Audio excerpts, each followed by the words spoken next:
What is going on, everybody? Welcome back to this episode of the Road to Redemption podcast. I'm, as always, your host, Cam Williamson, and today we're going to talk about twin flames.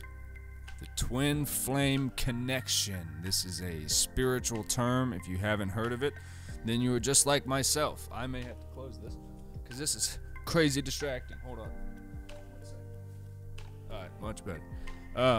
Sorry about that.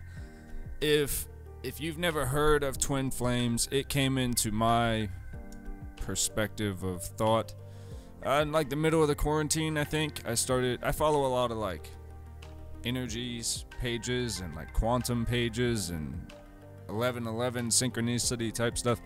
I follow a lot of it because I believe in it. I believe that energy is very real. What you do with your energy is very important. You guys know that. That's no secret. And I started seeing a lot of it. Now, I'll be honest, guys. Your boy is not what we call an intellectual, right? I'm spiritual. I'm a feelings guy. I delve more in the feelings instead of in the what the books say about things. I know how I feel. I know how my life has played out. I know how reacting to certain things in certain ways, I know how that ends. So let's get into it, right? So let's cover it first. What is a twin flame connection? I'm not saying that I'm sold on the idea. I'm not saying that I'm not. I'm not giving my opinion right now. I'm giving what it is, okay? So the twin flame connection is supposedly something where it's the mirror of your soul, right? So you have soulmates, and that's what a lot of people are already thinking. It's my soulmate. No, and we'll get to that. Your twin flame is your soul's exact match. It's the mirror of your soul. So the belief is kind of that at some point you were one soul, you were one energetic being, and for whatever reason throughout past lives or whatever it is, you separated. And then you go on to live however many lives, or maybe just one, we don't know, but you always have that connection. You have this draw to this being, and to me that's weird, right? That's a strange thought, because that means that we're predestined to be connected to somebody. Okay, I'm fine with that. I believe in love. I'm considered a romantic. I got no qualms with that. But let's move on. And that there's nothing you can do to disconnect this, that it will always be a feeling, a connection of some sort that you have, right? Okay. There's the divine feminine and the divine masculine side of the twin flame. There's two flames, twin, right? Divine feminine is not exactly what it would sound like. It would sound like the woman in the relationship, and that's not always the case. It's just saying, like, in the universe as a whole, outside of our personal relationships, I believe there's a divine feminine energy. It's nurturing. It's what causes animals to feed their young and stuff like that.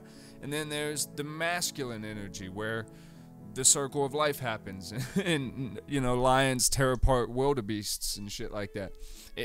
It's all coexisting together in a symbiotic relationship. That is what we experience on our everyday life, right? So we can't ignore that.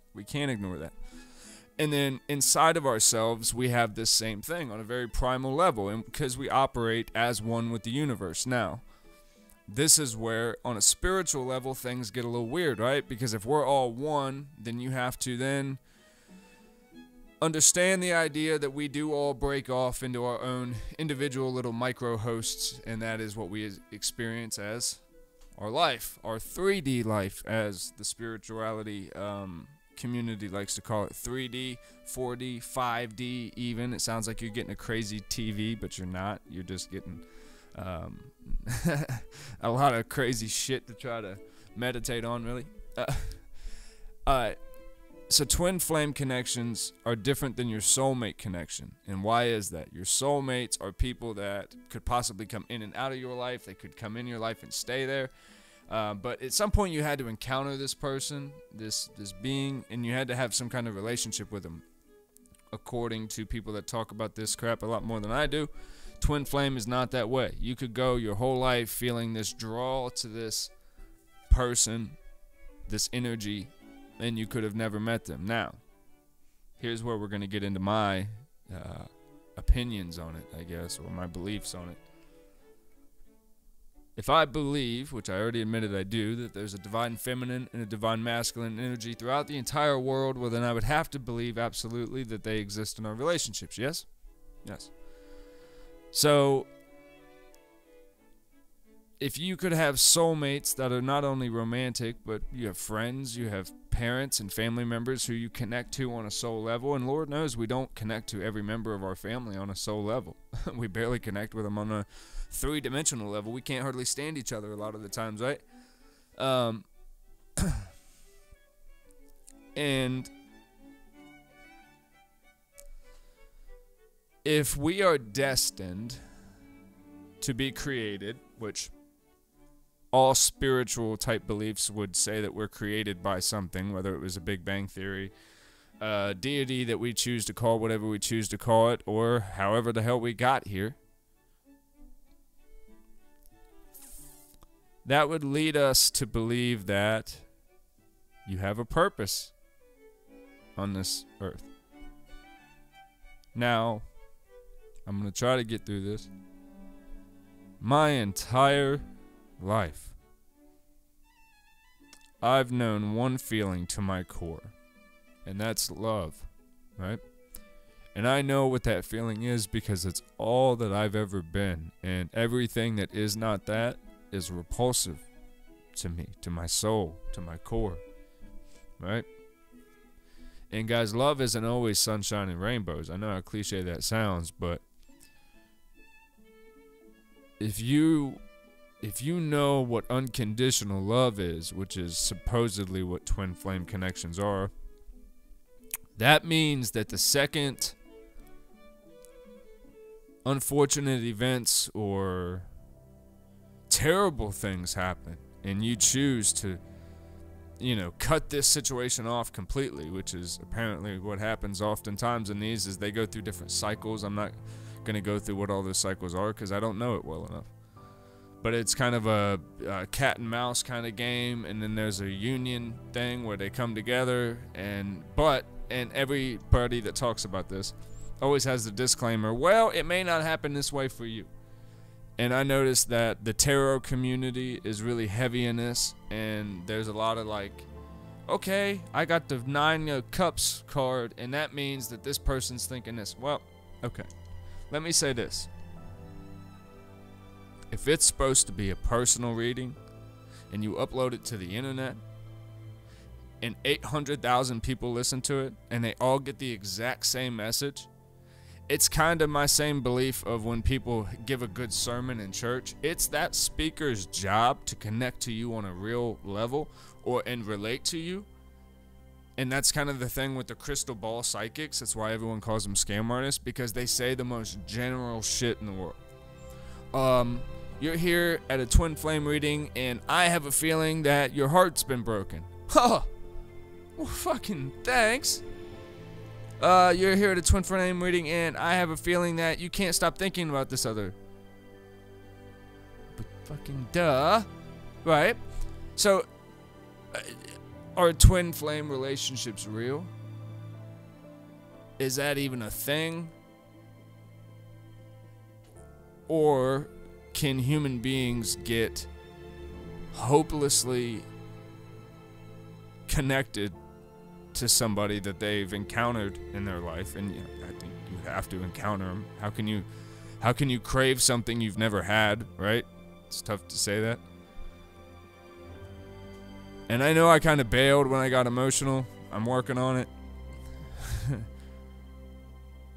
I believe to the core of my being that love is always the answer. And I believe that you love who you love. And there ain't a fucking thing in the world that you can do about that, man. As much as we wish that we could, we can't. And here's the thing with this whole twin flame connection thing. In Christianity, I should say, you have, God as our creator, and then you have free will of man. So God created us. I'm speaking in the term of modern day Christianity. God created us in his image to be like him and to show love to all, whether it was the prostitutes and the lepers or the people inside the temples. It doesn't matter. You're supposed to be loved to everyone according to that message. And people can slap you in your face, and you're supposed to turn the other cheek out of love and always be willing to receive them back in and be of service to them whenever they may need it. And I guess that would be the divine feminine of the world, that nurturing part, the part of the universe that wants to take care of us, right? And then you got that other side, that divine masculine side, which, again, is not always males. But that's the side that goes, nah, settling and finding a home. We talked about this kind of in the last couple episodes, Wild at Heart. Finding a home for the soul is very difficult, right? It's complicated. Finding a home for your soul doesn't, I think oftentimes we paint a picture on TV and in art where you release your soul by turning on a record and you fall into that record. Well, I think we can all agree that all music does is bring us to a time that song brings alive in us again, brings us back to that time. And it's not always good. A lot of the times it hurts a lot, but you gotta figure out what you believe in. If you believe that this 3D reality that we live in, that we see every day, and the 9-to-5 job, cookie cutter, go to church on Sunday, white picket fence bullshit that we were all sold. If you believe that that's all there is to this life, I'm not here to, convince you. I'm just here to tell you one fact. I have been driven by one feeling in my whole life that I've been chasing.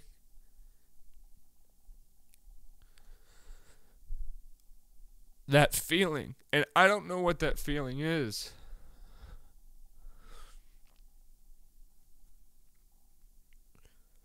But I know what it feels like to be around it. And I know what it feels like to be in the presence of it.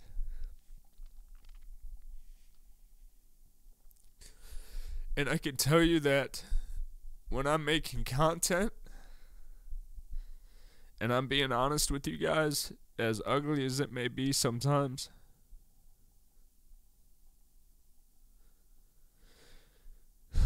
it's the closest I feel, because through these airwaves, I believe energy is transferred.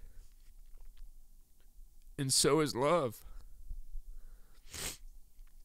And I believe that there's a lot of people out there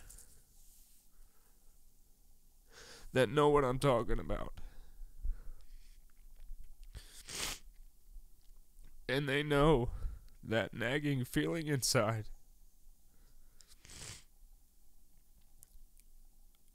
Of waking up every day to a chase that you don't know the destination. You don't know how long it's going to take. And you don't know if you're going to die before you finish it. But the only thing that keeps you alive is knowing that that's there. And I think that's similar for a lot of people that connect to twin flame type conversations, because it's a feeling of, without a doubt, that you are connected to something. I think it's egotistical of us as human beings to think we know what that is, of what's pulling us. Maybe this is just the only way I've been able to cope with life, but I've found, and this is not new ways of thinking, but I found that the harder you have to search for things, try to hold on to things, try to really keep a grasp on it, the less you really have it right? Like, if you're, hell, my kids, right? When I'm wrangling my kids and they're going all over the place, believe it or not, the tighter you hold them, the less you got them. Because now they're going to flail in different ways that then they're just going to bend, right? It's going to be a bigger mess than if you just find a way to let the situation be at rest. And in twin flame situations, sorry, I'm a mess. In twin flame situations, they say that that's ultimately the way to find out all your answers, is to release everything. Release the attachment to the terms of being a twin flame with really just forgetting about it, right? Just, you have to release it to the universe. You'll never forget about it, and they always acknowledge that, but you have to release it out to the universe and go, I don't know what this is. I don't know what it's going to be, if anything. But I rest in the fact that I have it, that it is me, right? And that's cool. And that's the same way that Christianity goes. You're supposed to give your worries and your cares and your sins and all your transgressions and all your shit inside your head. You're supposed to send it up to God and go, I am comforted in the fact that you now have this. And I don't have to carry it anymore. Well, when you're given introduction to the twin flame, sorry if my hair is a mess. When you're given introduction to the twin flame connection, or even start learning about it, you learn that everything's a gray area. Well, you could have met him, you could not have met him. You could still be in a relationship with them. You could be married to someone else. You could be friends with them. But unlike soulmates, like soulmates could be friends or family, twin flame connections always have a romantic aspect tied to them, I feel. And that goes back to the free will thing, where as human beings, you don't have the right to tell someone who they get to choose to love, right? It's not physically possible. You love who you love. And you can't tell people what's best for them. You can't try to make people feel the way you feel. And especially if you're emotional, which I think most people that look into this type of stuff are, and they're looking for their calm. If you're emotional, you're not able to properly get across what you're trying to say. You guys can tell I struggle with that all the time, per that last sentence.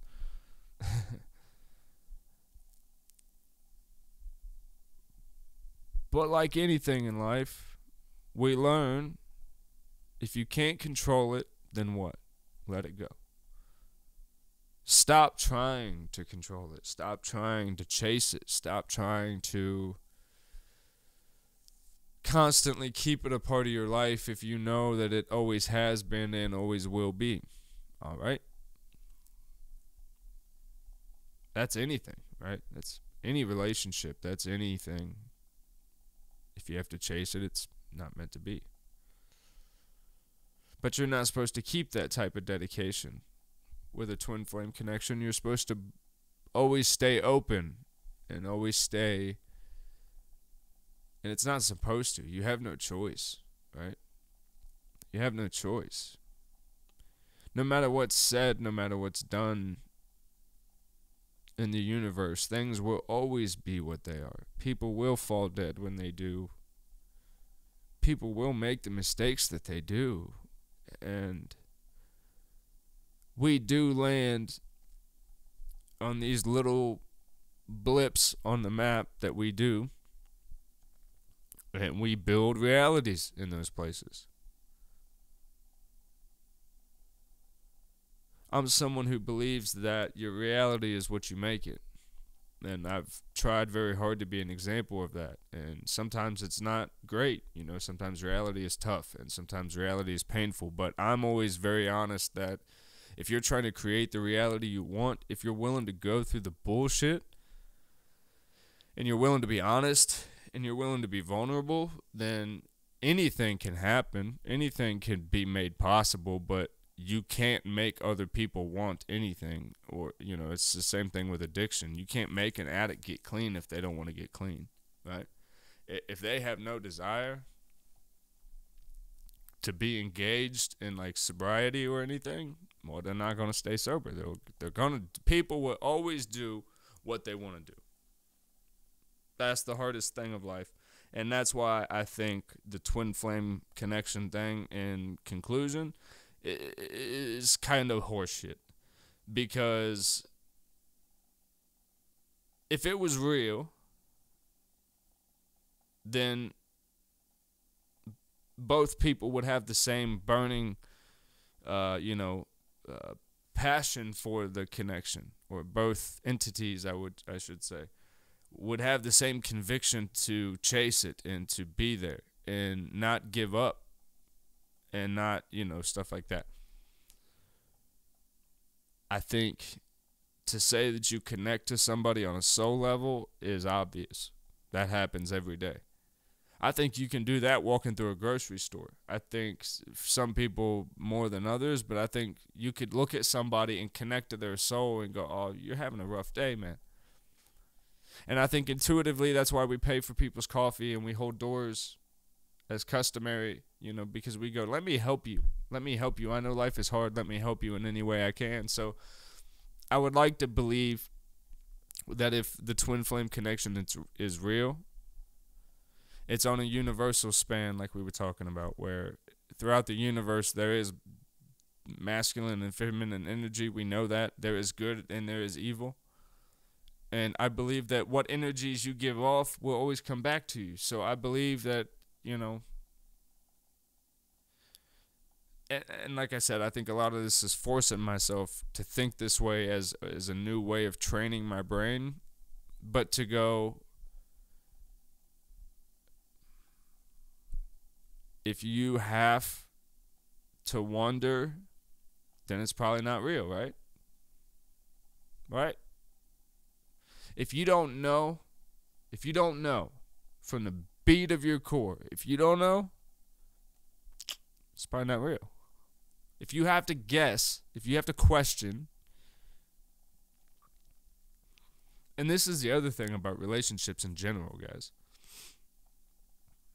On a soul level, if you're able to look at another being and hurt them and watch them hurting, and you can sit back and do nothing about that when you could do something about it, but you're choosing to live in your own selfishness and your own whatever, well, there's no love there, right? Which means there's obviously, not saying there's not a connection if it's not love, but there's no positive reason to keep that around.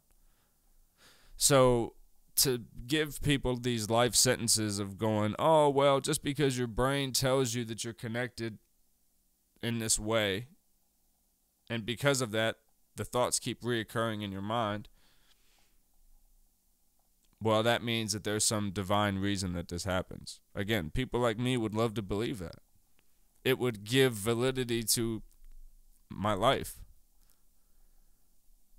But I am a realist, and I look at the way that life is, and I could just tell you, shit is what it is. People are going to do what they want to do. We try to put boundaries on that, and we call it time. We call it 60 seconds is a minute. Usually 30, 31 days is a month. 12 months is a year, right? We have calendars. If we want to put some kind of cycle on the way that people think about each other and how often someone comes up in someone's memory, or you get a vibe of someone, fine. We could do that. We could call it twin flame cycles, but I think it's just very egotistical, and I think it's people searching for comfort. I think it's people searching for the connections that they've lost, often like people do when people die. I think it's often the people searching or that come across the twin flame stuff, they're already in the content hole of trying to fill a mental or emotional void, and they happen to find that said wormhole that finds them comfort. And essentially, I think all twin flame conversation does is promise hope. Hope for tomorrow, which you can have without buying someone's tarot card reading of the day or subliminal, motivational, meditative, whatever they sell. Just ask yourself, what is in your reality? No matter how hard you try, can you manifest another human being to give a fuck about you? No. Should you want to do that? No. That's a big one. If somebody has told you, I don't give a fuck about you, how much clearer of a sign from the universe do you need but for them to go, I don't give a fuck about you? Let me show you that, and I'm going to exit stage left. I think a lot of the time people hold on to the idea of what they thought that person was. The problem is you get real fucked up people in the world, and you get narcissists, and you get shit like that they tittle with people for their own pleasure, and that's a different ballgame. And I think that's where a lot of twin flame and psychics and shit like that make all their money, is from narcissistic abuse and people searching for answers and closure that they will never get. And that's just me keeping it all the way 100 with you guys. So, in conclusion, I believe that love is real. I believe that unconditional love is real. I believe you connect with people that are very special in your life. But in the end, and with my disclaimer, this may just be with everything that's been going on in life, I believe that if we have the power to create our realities and people choose not to create you or have you in their creation, the best thing you can do is honor that. And the best way you can love them, if you feel on a soul level that you will no matter what, you got to let it be what it is, right? If I loved somebody and I've got relationships in my life where I love them very deeply, but I don't go out of my way to reach out to them, because it's when I do, it usually 9 times out of 10 leads to terrible feelings and energy around me. Right? Now I could say we're connected on this level and that level, 3D reality and all. But when we connect, I always end up hurt. So let me not do that anymore. And the problem is, I think there's people of this world that exist that once they love somebody, once I care about you on a real level, and I think everyone falls into different tiers of how much they love and care about other people. But if I genuinely love you and I genuinely care about you unconditionally, I think there's some of us that just always keep ourselves open to being hurt, and it's fucking stupid. But to ask people to turn that off is to ask them to not be who they are, and I don't believe you should ever do that either. So, in conclusion, I love you guys very much. Know that if you're out there searching for something, find it in yourself, man. Try to find it in yourself, because life's hard, and feelings are strong. And you could spend an entire lifetime wondering why you feel certain things and why these things constantly come back up in your life. And I think somehow we all have to come to being okay with the answer that we may never get the answer. That is the answer.